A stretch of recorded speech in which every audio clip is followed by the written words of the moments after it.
Hello everyone, मैं Rajiv sir स्वागत करता हूं आपके अपने यूट्यूब चैनल आर्म्स करियर में। आई होप आप सभी लोग अच्छे होंगे और आप सबकी पढ़ाई लिखाई भी बहुत ही मज़ेदार तरीके से चल रही होगी। तो आपके पढ़ाई लिखाई को और रफ्तार देने के लिए हम लेकर आए हुए हैं कार्बन कंपाउंड का एक और नया लेक्चर। और लेक्चर किस बारे में है आपको थंबनेल देख के पता ही चल चुका होगा। तो अगर इस लेक्चर में या इसके प्रीवियस लेक्चर में कहीं भी कुछ भी आपको दिक्कत आ रहा है तो इस लिंक पे ज्वाइन करके आप अपने सारे डाउट को क्लियर कर सकते हैं, जहां हमारा सपोर्ट 100% होगा। और अगर जुड़ गए हैं तो चलिए लेक्चर को शुरू करते हैं। Welcome to the 8th lecture of carbon compound. और आज के लेक्चर में हम कवर करने वाले हैं साइक्लिक हाइड्रोकार्बन। और आपके मन में आ रहा होगा कि सर ये साइक्लिक हाइड्रोकार्बन कहाँ से टपक गया। तो देखो, ये कहीं से टपका नहीं है, ये भी हमारा हाइड्रोकार्बन ही है। हम लोगों ने पढ़ा था हाइड्रोकार्बन, पूरा का पूरा लेक्चर चैनल पे है। तो हाइड्रोकार्बन में हम लोग क्या देखे थे, जब हाइड्रोजन और कार्बन, कौन कौन, हाइड्रोजन और कार्बन जब आपस में कंबाइन होते थे तो उनके कॉम्बिनेशन से जो कंपाउंड बनता था, यानी वो मिल के कुछ बनाते थे, उसी को बोलते थे हाइड्रोकार्बन। यानी कार्बन और हाइड्रोजन जब आपस में जुटेगा तो हाइड्रोकार्बन होता था। और उस हाइड्रोकार्बन को हम कितने पार्ट में डिवाइड किए थे, 2 पार्ट में। पहला था सेचुरेटेड और दूसरा था अनसेचुरेटेड।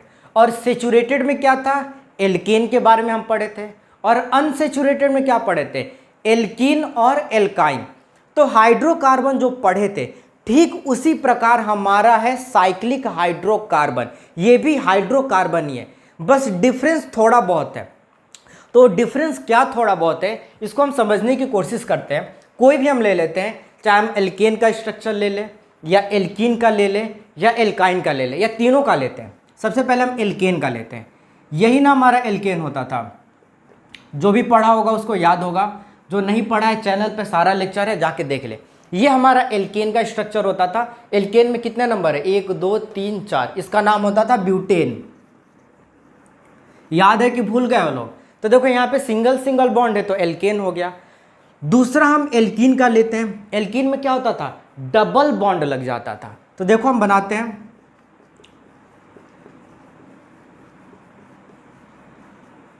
ये हमारा किसका स्ट्रक्चर हो गया, यहां पे डबल बॉन्ड आ गया। तो डबल बॉन्ड आ गया तो इसमें क्या, कितना कार्बन है, 1 2 3 4। तो ये हो जाता था हमारा ब्यूटीन, ब्यूटीन होता था। और वही अगर ट्रिपल बॉन्ड लगा देते थे, क्या लगाते थे, ट्रिपल बॉन्ड, जैसे यहां पे लगाते हैं, छोटा सा एक बना देते हैं, ये हमारा ट्रिपल बॉन्ड हो गया। तो ट्रिपल बॉन्ड का स्ट्रक्चर में क्या इसका नाम हो जाएगा, 2 कार्बन। तो क्या हो जाएगा, इसको जो है इधर बनाते हैं, इसका नाम हो जाता था इथाइन, क्योंकि 2 कार्बन है। तो जो भी हमारा ये एल्केन है, ये एल्कीन है, और ये हमारा क्या है, एल्काइन का केस है। तो जो भी स्ट्रक्चर बन रहा है हाइड्रोकार्बन का, ये हम साइक्लिक अभी नहीं पढ़ा रहे हैं, हाइड्रोकार्बन बता रहे हैं। तो उसमें अगर तुम ध्यान से देखो, चाहे 1 कार्बन का बनाओ या 10 कार्बन का बनाओ या 50 कार्बन का स्ट्रक्चर बनाओ, सारा स्ट्रक्चर सीधा सीधा होता था। कैसा होता था, सीधा सीधा, यानी स्ट्रेट होता था। तो इसको हम बोल सकते हैं स्ट्रेट चेन हाइड्रोकार्बन। यानी सारा का सारा क्या है, स्ट्रेट है, स्ट्रेट है, सीधा सीधा है। तो जो स्ट्रेट चेन होता था उसको हम बोलते थे हाइड्रोकार्बन या स्ट्रेट चेन हाइड्रोकार्बन बोलते थे, जो हम लोग पढ़ चुके हैं। लेकिन इसी हाइड्रोकार्बन को, चाहे एल्केन का केस हो, एल्कीन का केस हो या एल्काइन का केस हो, अगर हम इसको घुमा दें, कैसे भी करके इसको पकड़ के ऐसे घुमा के आपस में सबको ज्वाइन कर दें, चाहे इसको उठा ले या इसको उठा ले या इसको उठा ले, समझ लो स्ट्रेट चेन है, इसको हम फोल्ड कर दें, ऐसा करके घुमा दें, तो जब घूमेगा तो एक रिंग टाइप का स्ट्रक्चर बन जाएगा कि नहीं बन जाएगा। तो उसी रिंग टाइप स्ट्रक्चर को हम बोलते हैं साइक्लिक हाइड्रोकार्बन। बस इतना का ही डिफरेंस है, हाइड्रोकार्बन और साइक्लिक हाइड्रोकार्बन में बस इतना का ही अंतर है कि जो हाइड्रोकार्बन होगा वो स्ट्रेट चेन होगा, और जो साइक्लिक हाइड्रोकार्बन होगा उसको हम फोल्ड करके रिंग बना देंगे। उसमें भी क्या होता है, सेचुरेटेड और अनसेचुरेटेड होता है इस साइक्लिक में, और उसमें भी एल्केन, एल्कीन और एल्काइन होता है, लेकिन नाम उसका चेंज हो जाता है। साइक्लो एल्केन बोलते हैं, साइक्लो एल्कीन बोलते हैं और साइक्लो एल्काइन बोलते हैं, बस इतना का ही डिफरेंस है। तो अगर हम इसको मोड़ दिए तो मोड़ने के बाद जो स्ट्रक्चर बनता है उसको हम बोलते हैं साइक्लिक हाइड्रोकार्बन। तो चलिए इसको जल्दी से आप लोग नोट कर लीजिए, स्क्रीनशॉट ले लीजिए। उसके बाद हम साइक्लिक हाइड्रोकार्बन का क्या करते हैं, डिवाइड करते हैं। तो आप लोगों ने नोट कर लिया होगा। तो अब देखते हैं हम साइक्लिक हाइड्रोकार्बन को, एकदम सेम टू सेम हाइड्रोकार्बन की तरह है। हाइड्रोकार्बन की तरह क्या है, हाइड्रोकार्बन ही है, बस इसको हम चेन में बना दिए। अब देखो कैसे चेन में बनाते हैं उसको भी हम बात करेंगे। तो साइक्लिक हाइड्रोकार्बन को हम दो पार्ट में बांटते हैं। जैसा हम हाइड्रोकार्बन को बांटते थे, क्या बांटते थे, सेचुरेटेड और क्या होता था, अनसेचुरेटेड होता था। लेकिन ये साइक्लिक है तो हम क्या करेंगे, सेचुरेटेड साइक्लिक हाइड्रोकार्बन इसका नाम लिख देंगे। क्या लिखेंगे, सेचुरेटेड साइक्लिक हाइड्रोकार्बन। और ये क्या है, अनसेचुरेटेड है, तो इसमें क्या करेंगे, थोड़ा सा नाम चेंज कर देंगे, अनसेचुरेटेड साइक्लिक हाइड्रोकार्बन। हम यहाँ पे शॉर्ट में लिख दे रहे हैं साइक्लिक हाइड्रोकार्बन, आप लोग लिख लीजिएगा, सेचुरेटेड साइक्लिक हाइड्रोकार्बन और अनसेचुरेटेड साइक्लिक हाइड्रोकार्बन। यानी साइक्लिक हाइड्रोकार्बन दो पार्ट में बढ़ गया। सेम टू सेम वैसा ही सारा कहानी है, बस साइक्लिक लग गया है। अब सेचुरेटेड में क्या होगा, आपको पता है एल्केन होता है, तो हम लिखेंगे एल्केन। लेकिन ये साइक्लिक है तो यहाँ पे थोड़ा सा चेंज कर देंगे, आप साइक्लिक एल्केन लिख सकते हैं या साइक्लो एल्केन लिख सकते हैं। क्या लिख सकते हैं, साइक्लो एल्केन। ये हमारा एल्केन है और एल्कीन इसमें क्या होता था, अनसेचुरेटेड में होता था एल्कीन और एल्काइन। तो एल्कीन और एल्काइन के नाम के पहले क्या लगा देंगे, साइक्लो लगा देंगे, तो क्या हो जाएगा, साइक्लो एल्कीन। अब देखो यहाँ पे हम एल्काइन के बारे में नहीं पढ़ाएंगे। एल्काइन के बारे में इसलिए नहीं पढ़ाएंगे क्योंकि हम लोगों के सिलेबस में सिर्फ और सिर्फ एल्केन के बारे में पढ़ना है, सेचुरेटेड में, मतलब एल्केन के बारे में कुछ स्ट्रक्चर पढ़ना है, और अनसेचुरेटेड में साइक्लो एल्कीन के बारे में पढ़ना है, वो भी सिर्फ और सिर्फ एक स्ट्रक्चर। कितना स्ट्रक्चर, एक स्ट्रक्चर पढ़ना है। बाकी जो भी होगा आप लोग को हायर क्लासेज में, जब 11th में आप लोग जाइएगा वहाँ पे पढ़ाई होगा। आप लोग बुक वगैरह खोल के देखिए, सिर्फ अनसेचुरेटेड में साइक्लो एल्कीन होगा और उसमें हमारा सिर्फ और सिर्फ एक ही पढ़ना है, एक ही स्ट्रक्चर पढ़ना है, जिसको हम बताएंगे लास्ट में, ठीक है। तो ये हो गया हमारा साइक्लो एल्केन, हो गया साइक्लो एल्कीन। अब जैसे एल्केन का फॉर्मूला होता था तो इसका भी क्या होगा, फॉर्मूला होगा, लेकिन फॉर्मूला थोड़ा सा चेंज होगा। इसका फॉर्मूला होगा CnH2n। ये हमारा साइक्लो एल्केन का क्या होगा, फॉर्मूला होगा। और साइक्लो एल्कीन का छोड़ो, एक ही स्ट्रक्चर पढ़ना है, उसको हम लोग क्या कर लेंगे, याद कर लेंगे कि क्या होता है। तो इतना जल्दी से आप लोग नोट कीजिए, saturated cyclo hydrocarbon, cyclo alkane, ये सारा चीज़ के बाद हम स्ट्रक्चर बनाना शुरू करते हैं। स्क्रीनशॉट ले लीजिए इसको। तो चलिए हम उठाते हैं अब इस एल्केन को, साइक्लो एल्केन को, और देखेंगे कि कैसे स्ट्रक्चर इसका बनेगा। अब देखिए, अगर आपको एक रिंग बनाना है, ये बहुत ही इंपॉर्टेंट बात है, क्योंकि साइक्लिक कंपाउंड है तो रिंग तो बनाना पड़ेगा। तो एक रिंग बनाने के लिए मिनिमम कितने कार्बन की ज़रूरत पड़ेगी, सॉरी, कितने कार्बन की ज़रूरत पड़ेगी, कमेंट करके जल्दी से बताइए। बहुत ही आसान सा क्वेश्चन है कि एक रिंग बनाने के लिए कितने कार्बन की ज़रूरत पड़ेगी, मिनिमम। मैक्सिमम तो कुछ भी हो सकता है, हम मिनिमम की बात कर रहे हैं। तो मिनिमम कितना, किसी के माइंड में चल रहा होगा 1 कार्बन, तो 1 कार्बन से क्या रिंग बन पाएगा, कभी नहीं बनेगा। किसी के मन में चल रहा होगा 2 कार्बन, लो 2 कार्बन, रिंग बना के दिखाओ। ये तो स्ट्रेट वाला ही हो गया, तुम कैसे भी घुमा दो, इसको नीचे लगा दो या इसको इस साइड लगा दो या इसको क्या करो, ऊपर लगा दो, क्या बनेगा, स्ट्रेट चेन ही बनेगा। लेकिन हमको बनाना है रिंग, तो मिनिमम हम लोगों को 3 कार्बन की ज़रूरत पड़ेगी। कितने कार्बन की, 3 कार्बन की ज़रूरत पड़ेगी। अब देखो कैसे रिंग बनता है, 1 कार्बन, 2 कार्बन, 3 कार्बन। अब देखो रिंग कैसे बना, इसको यहाँ से जोड़ दिए, इसको यहाँ से बॉन्ड बना दिए और इसको यहाँ से बॉन्ड बना दिए। ये हमारा एक रिंग बन गया कि नहीं बन गया। और इसको अगर बनाया जाए तो कुछ इस टाइप का बनेगा।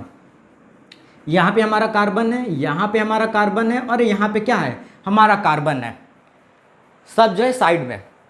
तो एक रिंग बनाने के लिए मिनिमम 3 कार्बन की ज़रूरत पड़ेगी। और आप लोग सोच रहे हैं कि सर यहाँ पे हाइड्रोजन कहाँ है, तो काउंट कर लीजिए, ये कार्बन कितना बॉन्ड बनाया, 2 बॉन्ड बनाया है, तो इसके पास कितना जगह खाली होगा, 2 जगह खाली होगा, यानी कार्बन 4 टोटल बॉन्ड बनाता है, 2 बॉन्ड बना लिया तो 2 ही बॉन्ड तो जगह खाली है, तो यहाँ पे हाइड्रोजन हम लगा देंगे। ये कार्बन भी कितना बॉन्ड बनाया, 2 बॉन्ड बना लिया, तो यहाँ पे सिर्फ और सिर्फ कितने हाइड्रोजन लगे होंगे, 2 हाइड्रोजन, और यहाँ पे भी क्या होगा, 2 हाइड्रोजन लगाओ, क्योंकि ये भी कार्बन 1 और 2 बॉन्ड बना लिया, और मैक्सिमम कितना बॉन्ड बनाता है, 4 बॉन्ड बनाता है, तो 2 बॉन्ड बना लिया है, तो 2 ही बॉन्ड की जगह खाली है, तो वहाँ पे हम क्या करेंगे, हाइड्रोजन जोड़ देंगे। लेकिन ऐसा आपको स्ट्रक्चर नहीं बनाना है, ये समझने के लिए आपको बता दिए, लेकिन आपको ये अंडरस्टैंडिंग होना चाहिए कि अगर साइक्लोएल्केन के बारे में पढ़ रहे हैं तो हर कार्बन के पास कितना हाइड्रोजन होगा, हर कार्बन के पास 2-2 हाइड्रोजन होगा।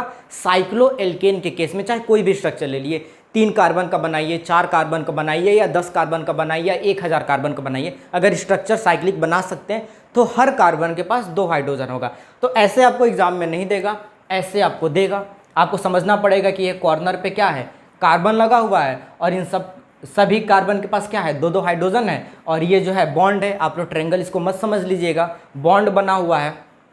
तो अब बात आती है कि इसका नाम लिखने के लिए, इसका नाम क्या होगा, तो इसका नाम होता है, 3 कार्बन है तो 3 कार्बन को अल्केन के केस में क्या बोलते हैं, इतना आपको याद होना चाहिए। जल्दी से कमेंट कीजिए, क्या बोलते हैं 3 कार्बन को अल्केन के केस में, बोलते हैं प्रोपेन। क्या बोलते हैं, प्रोपेन,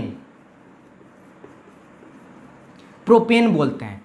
और यहां पे ये साइक्लिक फॉर्म में है, तो हम क्या कर देंगे, इसके नाम के आगे बस छोटा सा लगा देंगे साइक्लो, बस इतना ही काम करना है। क्या करना है, साइक्लो, साइक्लो, तो इसका नाम हो जाएगा साइक्लोप्रोपेन, बस कुछ नहीं। अगर 4 कार्बन हो तो ब्यूटेन, नाम के आगे लगा देना है साइक्लो। अगर 5 कार्बन है तो पेंटेन, नाम के आगे लगा देना है साइक्लो। तो साइक्लोप्रोपेन, साइक्लोब्यूटेन, साइक्लोपेंटेन, ऐसा इसका नाम चलता है। और अगर आप फॉर्मूला पे बैठाइए, फॉर्मूला इसका क्या था, CnH2n, इस पे निकालिए, कार्बन और हाइड्रोजन सेम आएगा। कितना कार्बन है, 3 कार्बन है, तो n का वैल्यू क्या करेंगे, 3 रखेंगे, और जो n का वैल्यू यहाँ पर रखेंगे वही n का वैल्यू क्या करेंगे, यहाँ पर रखेंगे। ये सारा चीज़ आप लोग को बताया हुआ है। तो क्या हो जाएगा, C3H2 × 3, तो क्या हो जाएगा, C3H6। तो 3 कार्बन में 6 हाइड्रोजन है कि नहीं है, 1 2 3 4 5 6, तो 6 हाइड्रोजन और 3 कार्बन है। तो इस फॉर्मूला पे भी निकाल सकते हैं।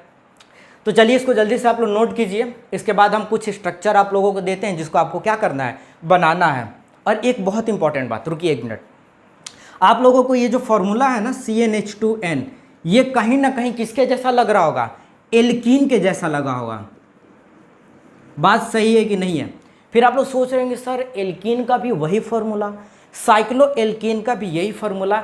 तो हाँ बिल्कुल, दोनों का सेम फॉर्मूला ही होता है, लेकिन डिफरेंस क्या होता है, वो एल्कीन होता है, और वहाँ पे हमको क्या करना पड़ता है, इसी फॉर्मूले पे कार्बन हाइड्रोजन निकाल के डबल बॉन्ड लगाना होता है। और ये क्या है, हमारा एल्केन है, तो यहाँ पे कार्बन हाइड्रोजन निकाल के क्या करना पड़ेगा, चैन बनाना पड़ेगा। क्या बनाना पड़ेगा, एक रिंग बनाना पड़ेगा। तो बस इतना का डिफरेंस है। अगर एल्कीन दे तो इसी फॉर्मूला पे निकलेगा, और साइक्लो एल्केन दे तो इसी फॉर्मूला पे निकलेगा। बस डिफरेंस ये है कि वहाँ पे स्ट्रेट चेन बना के डबल बॉन्ड लगा देना है, और यहाँ पे रिंग बना देना है, और इसका नाम हो जाएगा साइक्लो। तो एक ही जैसा फॉर्मूला है, बस थोड़ा सा डिफरेंस है। आप लोग समझ गए होंगे कि क्या दोनों में डिफरेंस है। तो चलिए इसको मिटाते हैं और कुछ स्ट्रक्चर देते हैं जिसको क्या करना है, आप लोगों को जो है बनाना है। तो पहला स्ट्रक्चर हम देते हैं, देखो ये हम यहाँ पे ऐसे गोल गोल कर दे रहे हैं ना, तुम लोग नहीं करना। ये पहली बार तुम लोग सीख रहे हो, तो इसीलिए तुम लोग को इंडिकेट करने के लिए कि यहाँ पे कार्बन है, हम लिख दे रहे हैं। लेकिन जब भी तुम पेपर वगैरह में लिखोगे तो ऐसा नहीं करोगे, सीधा सीधा ऐसे बना दोगे, सीधा सीधा ऐसे बना दोगे प्लेन स्ट्रक्चर, जो है टीचर समझ जाएंगे। ऐसा करोगे तो थोड़ा सा अच्छा नहीं लगेगा। हम ऐसा इसलिए बता दे रहे हैं क्योंकि फर्स्ट टाइम पढ़ रहे हो तो यहाँ पे पता चल जाएगा कि अच्छा यहाँ पे कार्बन है, यहाँ पे कार्बन है। और बाकी अगर पेपर वगैरह में बनाना है तो ऐसे बना सकते हो। ऐसे भी बना दोगे तो कोई दिक्कत नहीं है, लेकिन ऐसा बनाओगे तो थोड़ा क्या लगेगा, फ्रेश लगेगा। ठीक है, तो ये हो गया हमारा। दूसरा स्ट्रक्चर देते हैं इसका,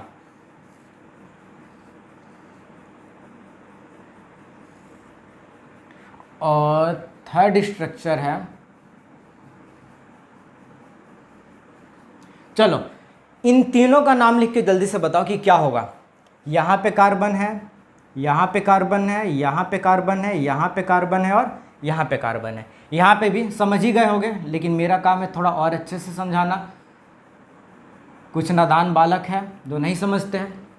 तो चलो देखो, यहाँ पे जल्दी से नाम लिखो। लिखे हम, देखो यहाँ पे कितना कार्बन है। यहाँ पे 1 2 3 4, तो 4 कार्बन को क्या बोलते हैं? ब्यूटेन। और क्या है? साइक्लिक है, तो क्या लगा दोगे? साइक्लो। तो इसका नाम हो जाएगा साइक्लोब्यूटेन। और इसका चाहो तो कुछ ऐसा भी स्ट्रक्चर बना सकते हो, यही ना है, सेम टू सेम। कॉर्नर पे कार्बन बॉन्ड लगा हुआ है और सभी कार्बन पे क्या है? 2 2 हाइड्रोजन है। तो चाहो तो पहली बार ऐसे कर सकते हो, नदानी समझने के लिए। 2 2 हाइड्रोजन है, 2 2 हाइड्रोजन है, कर सकते हो। इसका नाम क्या होगा? 1 2 3 4 5, 5 कार्बन है तो क्या बोलते हैं? पेंटेन। और क्या लगा देंगे आगे? साइक्लो। तो इसका नाम हो जाएगा साइक्लोपेंटेन। चाहो तो इसका भी ऐसे स्ट्रक्चर बना सकते हो, 1 कार्बन यहाँ पे, 1 कार्बन यहाँ पे, 1 कार्बन यहाँ पे, फिर ऐसे नीचे, फिर ऐसे नीचे, फिर यहाँ पे कार्बन, फिर यहाँ पे कार्बन, फिर ऐसे। ऐसा ही है कि नहीं है?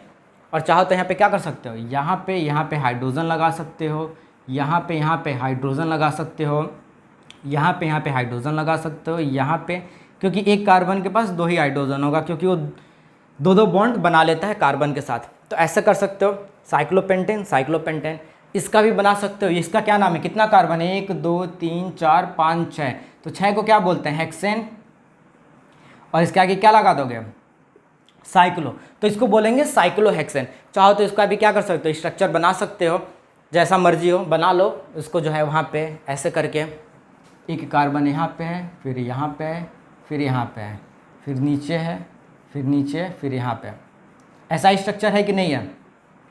और क्या करो? यहाँ पे हाइड्रोजन लगा दो, यहाँ पे हाइड्रोजन लगा दो, यहाँ पे हाइड्रोजन लगा दो, यहाँ पे भी हाइड्रोजन, यहाँ पे भी हाइड्रोजन, यहाँ पे, यानी हर कार्बन पे क्या होगा? 2 2 हाइड्रोजन लग गया होगा। तो ये रहा हमारा साइक्लिक हाइड्रोकार्बन का। बहुत ही आसान है, कुछ नहीं करना है, बस रिंग में हम क्या किए? फोल्ड कर दिए। अगर स्ट्रेट रहेगा तो हाइड्रोकार्बन, और इसको क्या किए? मतलब फोल्ड कर दिए, घुमा दिए, कैसे करके? तो साइक्लिक हाइड्रोकार्बन। बस इतना का ही डिफरेंस है। तो जल्दी से इसको आप लोग नोट कर लीजिए। साइक्लोब्यूटेन, साइक्लोपेंटेन, साइक्लोहेक्सेन, ये सारा स्ट्रक्चर बहुत ही आसान सा ये स्ट्रक्चर है। तो चलिए, आप लोगों ने नोट कर लिया होगा या स्क्रीनशॉट ले लिया होगा। अब हम चलते हैं अपने लास्ट वाले, यानी ये तो हमारा हो गया। अगर ऐसा ही स्ट्रक्चर बना दे, अगर 7 कार्बन को ज्वाइंट कर दे तो क्या बोलिएगा? साइक्लोहेप्टेन। अगर 8 कार्बन का स्ट्रक्चर बना के दे दे तो क्या बोलिएगा? साइक्लोऑक्टेन। 9 कार्बन का दे दे तो क्या होगा? साइक्लोनोनेन। और 10 कार्बन का दे दे तो क्या होगा? साइक्लोडिकेन। तो आप लोग सारे लोग, हम तो 6 तक बना दिए, 7 8 9 और 10 का ये सारा स्ट्रक्चर आप लोग क्या कीजिएगा? बनाइएगा और बना के प्रैक्टिस कीजिएगा। बहुत ही आसान है। तो चलिए अब अपने चलते हैं दूसरे वाले हाइड्रोकार्बन के बारे में, यानी हाइड्रोकार्बन के पार्ट के बारे में। और दूसरा वाला पार्ट हमारा क्या है? Unsaturated cyclic hydrocarbon. तो सभी लोग जल्दी से टॉपिक डाल लीजिए, अनसेचुरेटेड साइक्लिक हाइड्रोकार्बन। हम यहाँ पे शॉर्ट में डाल दिए हैं, आप लोगों को पूरा फुल नाम लिखना है, अनसेचुरेटेड साइक्लिक हाइड्रोकार्बन। मेरी तरह आलसपन बिल्कुल नहीं दिखाना है, क्योंकि बाद में चल के आप ही लोग को दिक्कत होगा, कन्फ्यूज़न क्रिएट हो जाएगा कि ये USCH क्या है। तो जैसे आप अनसेचुरेटेड साइक्लिक हाइड्रोकार्बन लिखे रहेंगे तो पता चल जाएगा। तो आप लोग लिख लीजिए पूरा फुल नाम। और इसमें आप लोगों को बताए थे कि हम पढ़ाएंगे साइक्लोएल्कीन्स के बारे में, लेकिन हम सोच रहे हैं कि साइक्लोएल्कीन का एक सेपरेट लेक्चर बना दें। वो इसलिए क्योंकि हम लोगों के सिलेबस में साइक्लोएल्कीन्स के बारे में नहीं पढ़ना है। 11th क्लास के सिलेबस में साइक्लोएल्कीन्स, और ये हमारा क्या है? सिलेबस का लेक्चर है 10th के सिलेबस का, तो इसमें है ही नहीं। बहुत सारे बच्चा पढ़ना पसंद नहीं करेंगे। तो जिन बच्चों को जिज्ञासा है कि साइक्लोएल्कीन्स क्या होता है, कैसे बनाया जाता है, वो लोग कमेंट कीजिए। आप लोगों के लिए क्या करेंगे? एक सेपरेट लेक्चर बना देंगे। तो फिर सर यहाँ पे अनसेचुरेटेड साइक्लिक हाइड्रोकार्बन में क्या बताइएगा? तो यहाँ पे जो हमारे सिलेबस में दिया हुआ है एरोमेटिक कंपाउंड, क्या दिया हुआ है? Aromatic compound. एरोमेटिक कंपाउंड, इसके बारे में पढ़ना है और इसके बारे में भी डिटेल नहीं पढ़ना है, सिर्फ एक स्ट्रक्चर के बारे में पढ़ना है। चाहे एरोमेटिक कंपाउंड हो गया या साइक्लो एल्कीन्स हो गया, ये सारा का सारा हायर क्लासेस में पढ़ना है। तो यहाँ पे एक ही स्ट्रक्चर दिया हुआ है एरोमेटिक कंपाउंड का हमारे सिलेबस में, जिसको हम पढ़ेंगे, लेकिन कैसे होता है, कब एरोमेटिक कंपाउंड बनता है, ये सारा आप लोग को हायर क्लासेस में देखना है। तो देखिए एरोमेटिक कंपाउंड का एक ही एग्जाम्पल है जिसको हम लोग देख लेते हैं। वो कुछ इस प्रकार है, दिखने में आपको ये रिंग जैसा जो हम लोग पढ़ चुके हैं साइक्लो एल्केन जैसा लगेगा, लेकिन साइक्लो एल्केन नहीं है, कहानी में थोड़ा सा ट्विस्ट है। अब देखो यहाँ पे क्या है, यहाँ पे कार्बन है, यहाँ पे कार्बन है, यहाँ पे कार्बन है, यहाँ पे भी और यहाँ पे भी, ये सारा कार्बन है। आपके मन में चल रहा है कि ये सारा कहानी तो सेम है, लेकिन देखो अब क्या हुआ है, इसमें यहाँ पे डबल बॉन्ड लग गया है, यहाँ पे डबल बॉन्ड लग गया है और यहाँ पे डबल बॉन्ड लग गया है। तो ये हमारा हो जाता है एरोमेटिक कंपाउंड। और ढेर सारे एरोमेटिक कंपाउंड होता है, यही सिर्फ एरोमेटिक कंपाउंड नहीं है, बहुत सारे एरोमेटिक कंपाउंड होता है, लेकिन उसमें से सिर्फ एक के बारे में हमको पढ़ना है। इसका चाहे तो हम लोग स्ट्रक्चर थोड़ा खोल के बनाते हैं, तो ऐसा ही है ना, यहाँ पे कार्बन है, फिर यहाँ पे कार्बन है, फिर यहाँ पे कार्बन है, फिर कार्बन है, फिर कार्बन है, फिर कार्बन है, और ऐसे सेम टू सेम स्ट्रक्चर है कि नहीं है। थोड़ा सा नीचे इसको ऐसा कर देते हैं, ऐसा ही स्ट्रक्चर है। और क्या है, डबल बॉन्ड लग गया है, तो यहाँ पे कार्बन कार्बन के बीच में डबल बॉन्ड, यहाँ पे कार्बन कार्बन के बीच में डबल बॉन्ड और यहाँ पे लग गया है। अब इसमें थोड़ा सा डिफरेंस ये है कि जितना भी इसमें कार्बन है, सारा का सारा कार्बन जो है 3 बॉन्ड बना चुका है। चाहे इस कार्बन की बात करें, इस कार्बन की बात करो, कोई भी कार्बन ले लो, सब 3 बॉन्ड बनाए। देख लो कैसे, यहाँ पे ये कार्बन उठाओ, 1 2 3 बॉन्ड बनाए, तो यहाँ पे सिर्फ एक हाइड्रोजन लगेगा। यहाँ पे भी 3 बॉन्ड बन चुका है ये कार्बन के पास, तो सिर्फ एक ही बॉन्ड खाली है, तो एक हाइड्रोजन लगेगा, क्योंकि कार्बन मैक्सिमम 4 बॉन्ड बनाता है, तो 3 बना लिया तो एक ही बॉन्ड खाली है, तो वहाँ पे हाइड्रोजन लगेगा। ये कार्बन भी 1 2 और 3 बॉन्ड बना लिया तो सिर्फ एक हाइड्रोजन लगेगा। इसमें भी वही कहानी है, इसमें भी एक ही हाइड्रोजन और यहाँ पे भी एक ही हाइड्रोजन। ये भी कार्बन 1 2 3 बॉन्ड बना लिया था, तो एक हाइड्रोजन के साथ बॉन्ड बना लिया, जो लास्ट वाला बचा हुआ था। तो यानी इसमें, इस एरोमेटिक कंपाउंड में जितने भी कार्बन हैं, सभी कार्बन 3 बॉन्ड बनाते हैं। और एक और बात, सभी कार्बन के पास सिर्फ एक हाइड्रोजन होता है। 2 चीज़ यहाँ से पकड़ लो, पहला कि सभी कार्बन 3 बॉन्ड बनाते हैं, और सभी कार्बन के पास सिर्फ और सिर्फ एक हाइड्रोजन होता है। चाहे इस कार्बन की बात करो, इस कार्बन की बात करो, इसको किसी की बात कर लो, देखो ये कार्बन 1 2 3 बॉन्ड बनाए, ये कार्बन 1 2 3, मतलब काउंट कर लो, यहाँ पे दिखाई देगा। और सभी कार्बन के पास एक हाइड्रोजन होता है, यानी इसका स्ट्रक्चर होता है C6, यानी कार्बन 6 होता है और हाइड्रोजन 6 होता है। C6H6, यानी जब भी अगर पूछे कि C6H6 का स्ट्रक्चर बनाओ, तो ये स्ट्रक्चर बना सकते हो या ये स्ट्रक्चर बना सकते हो, दोनों सेम है, लेकिन हम रेकमेंड करेंगे कि ये बनाइएगा, क्योंकि थोड़ा सा स्टैंडर्ड लगता है, ऐसे थोड़ा सा अच्छा नहीं लगता है। ये जो है बहुत क्या होता है, ये एकदम कंबाइंड फॉर्म में लग रहा है, एकदम अच्छे से साफ साफ दिखाई नहीं देता है, और ये थोड़ा सा क्लियर दिखाई देता है। तो ऐसा स्ट्रक्चर आप लोग बनाइएगा, ये तो समझाने के लिए आप लोगों के लिए था। तो अब बात पूछा जाए कि इसका नाम क्या होगा, तो इसका नाम होता है बेंजीन। बेंजीन यानी C6H6 का नाम है बेंजीन। तो कहीं भी अगर आप लोगों को बोलता है कि C6H6 का स्ट्रक्चर बनाइए, तो ऐसा स्ट्रक्चर बना देना है, या ये स्ट्रक्चर दे के पूछे कि इसका नाम बताइए, तो इसका नाम होता है बेंजीन। आप लोग इसको क्या कर लीजिएगा, याद कर लीजिएगा। और ये होता है हमारा एरोमेटिक कंपाउंड, और एरोमेटिक कंपाउंड भी क्या होता है, अनसैचुरेटेड साइक्लिक हाइड्रोकार्बन होता है। और इसके बारे में डिटेल में जानना है तो 11th में आप लोग पढ़िएगा, और जिनको जानना है एल्कीन्स के बारे में, साइक्लो एल्कीन्स के बारे में, वो सारे लोग कमेंट कीजिए, लेक्चर बना के डाल दिया जाएगा। तो ये लेक्चर हम लोग का यहीं पे कंप्लीट होता है। इसके बाद हम लोगों का आएगा किसके बारे में लेक्चर, लुईस डॉट स्ट्रक्चर के बारे में। तब तक लेक्चर देखते रहिए, इंजॉय करते रहिए, फील द नॉलेज।